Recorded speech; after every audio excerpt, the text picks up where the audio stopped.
Hi, I'm Irving, and I'm an Adamaniac.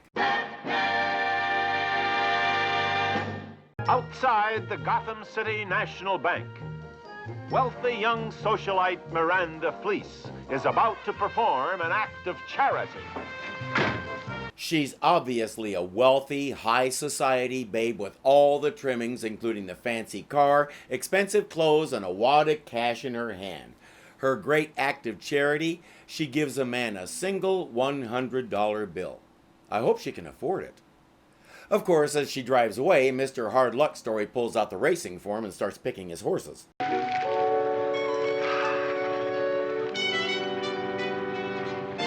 Help! Police! Buzz! It took him that long to see that it was only printed on one side, and the woman didn't notice at all. Everyone in Gotham, I won't say it. A veritable deluge of counterfeit bills. Being passed not by criminals, but by well-known pillars of society. It baffles me completely. Maybe if you tried to find out where those pillars of society acquired the phony bills, you could track them to their source. But of course, they'll never think of that on their own. Time to call Batman. He does all the thinking around here. Begorra! That laughter! Where does it come from? Nowhere. And yet, everywhere. Commissioner, I have a terrible feeling we've heard this laughter before. Then again, even they can figure this one out. Now it's definitely time to call Batman because he's the only one who can deal with a disembodied spirit. Words are superfluous, Batman. Listen. Holy funny bone, the Joker. Courage, Commissioner, courage. Joker seldom has the last laugh. But he should have the last laugh this time because it's the title of the episode. At headquarters, Gordon and O'Hara are just sitting there letting the constant laughter drive them up the wall. Best anybody can tell, they're doing absolutely nothing to try and locate the source and stop it. Gotham's finest. And not just Gotham's finest. According to Batman, this is the finest police force in the whole land. No wonder the country was such a mess. Hand me the bad detector, Robin. Roger. I'll tune it in for super laugh track sensitivity. Because, of course, it has that specific setting just in case.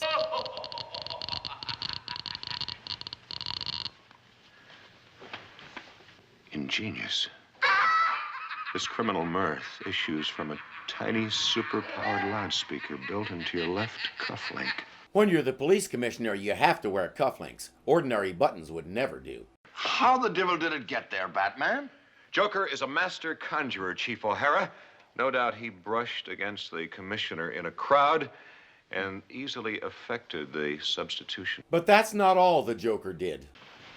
Just as I suspected, the agile crook also managed to slip an induction receiving antenna into your left trouser leg. I am supposed to believe that the Joker, by a simple brush up against the commissioner in a crowd, not only planted a loudspeaker in place of one of his cufflinks, he also ran a string of tiny Christmas lights down his pant leg and around his waist 2 or 3 times, all without Gordon noticing a thing. Well, guess what? By now, we know Gordon well enough that, yeah, I'll buy it. Yes, now I remember some oddly costumed fellow did bump into me in the subway this morning. He had green hair and was wearing a purple suit, lots of weird white makeup. It didn't hit me until just now that it might have been the Joker. Holy halfwits! I don't know why that doesn't surprise me! You know something funny? Around this time, I decided to check out the Batman comics just because I like this character so much. I bought one and the story was okay, but the real fun came when I read the letters page. Multiple people were complaining because before the show appeared, the Robin of the comics never went around saying holy this, holy that, and all that. Suddenly he was doing that and lots of other things from the show. These people were upset because it seemed like the show was influencing the comics rather than the other way around. The editor's response didn't deny it. All they said was, just be glad we haven't introduced bat poles or made Commissioner Gordon shave his mustache. Bold, to say the least. At Joker's secret hideout in an old comic book factory, we start seeing parts of his plan unfold. He's explaining to his latest lady companion that losing the cufflink transmitter means Batman is on the case. Gee, I'm not very glad to hear that, Joker. Oh, my foolish, trepidatious child. He's not headed here. Why, even as he speak, you can bet he's racing to the bank and doom. What manner of doom is he likely to find at a busy downtown bank? Mr. Yuck, Mr. Buff, warm-up time.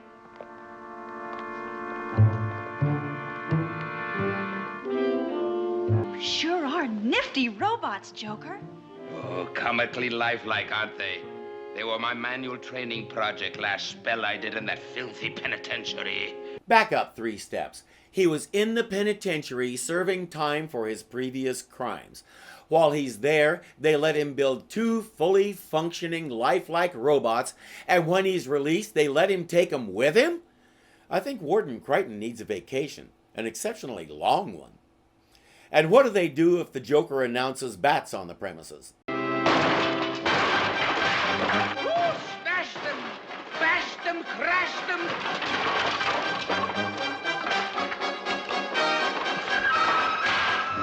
They destroy furniture and bend random metal bars. That'll be useful.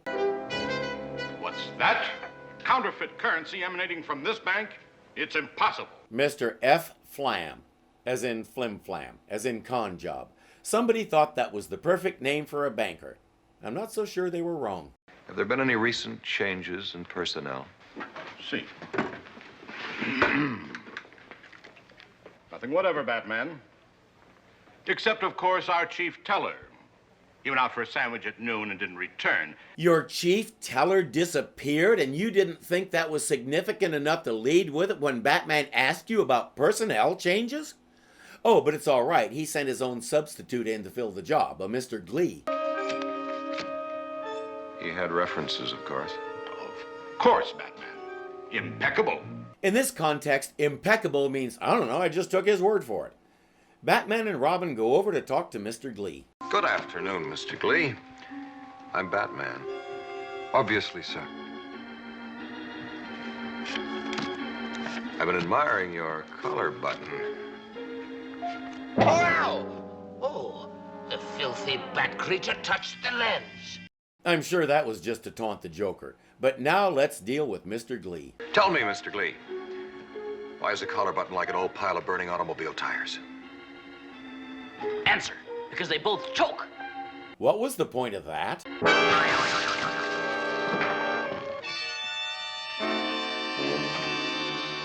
clockworks, a mechanical marvel. I'm flabbergasted, Batman. How on earth did you know that was a robot? Simple, Mr. Flamm. Even the most infallible robots have one defect. They have no sense of humor. Batman told him a super funny joke. No, he didn't. That joke didn't make any sense at all. I laughed as much as Mr. Glee did. When the creature didn't laugh, that was proof. Batman rips Mr. Flamm a new one about checking references next time. Then he and Robin gather up the broken robot and leave. Oh, Eureka, look! Mr. Glee's retriever signal is coming in as planned. The Batmobile! Oh, yes, my sweets with Mr. Glee in the trunk. We'll give pursuit. We'll find the Batcave. Quick, to the Joke-mobile. He really thinks it'll be that easy to find the Batcave. He really supposes it hasn't been tried before, or that Batman didn't anticipate such a possibility. In the car, Batman already knows about it and knows what to do. Of course, we'll activate our trusty bat deflector. Right again, Robin. Turn it on. Bat deflector activated.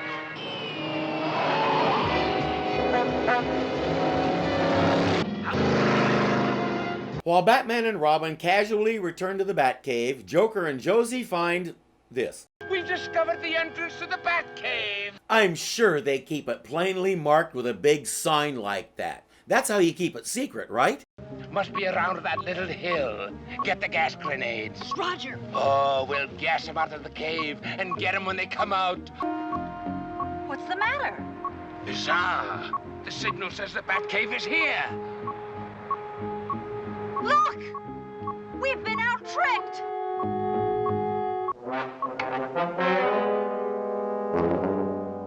If the Joker really thinks Batman would put up a big sign announcing the entrance to the Batcave, then he isn't even marginally as smart as he's reported to be. Batman and Robin are studying Mr. Glee and can't find anything unusual about him that might indicate where he came from. Even with an integro differential robot analyzer, it requires Alfred to solve the problem. This sleeve, sir.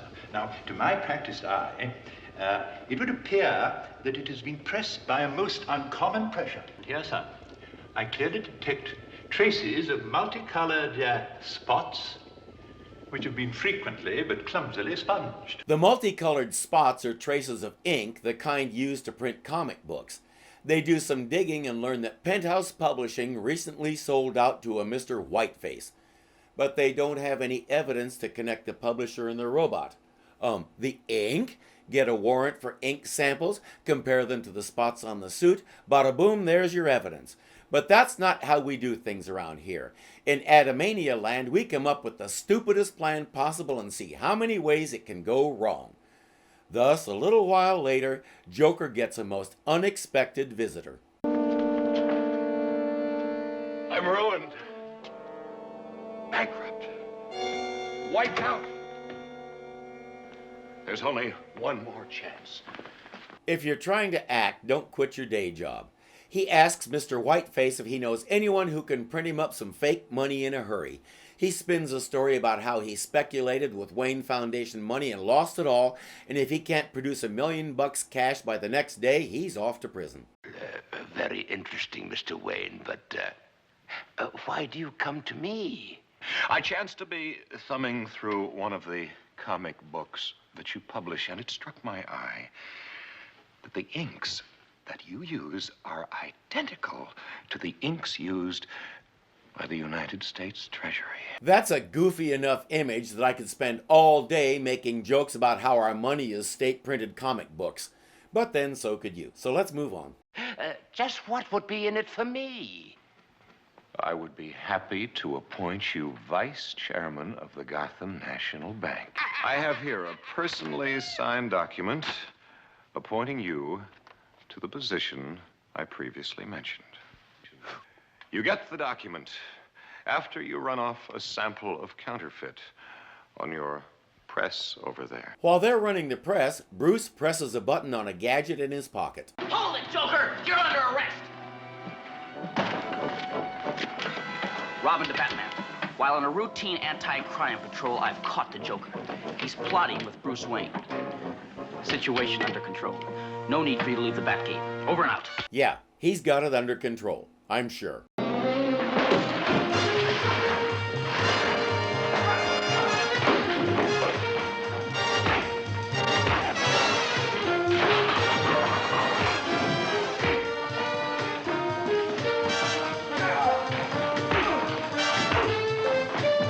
No worries, he's got it under control.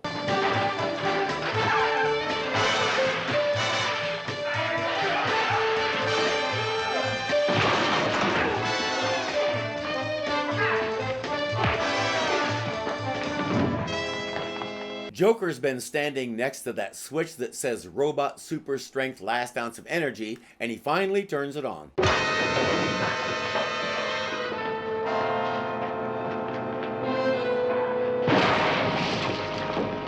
It's cliffhanger time. Oh, how delicious. The boy wonder about to be pressed flat into a comic book.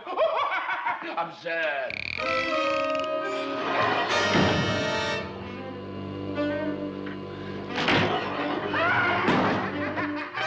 Whiteface, this is murder. Well, how true, Mr. Wayne. Yes, and just to ensure against a double cross, you will perform it. Never. But, Yuck, seize him. Yes, force his hand on the lever. Robin gets smushed and Bruce Wayne operated the smusher, assuming he can't out-wrestle those two robots. So far, they haven't really lived up to expectations, because where they were great at smashing tables, Robin fought them to a standstill. So maybe Bruce can sneak some bat grease onto his sleeves and slip away from him or something. We'll find out next time. I'm Irving, and I'm an Adamaniac.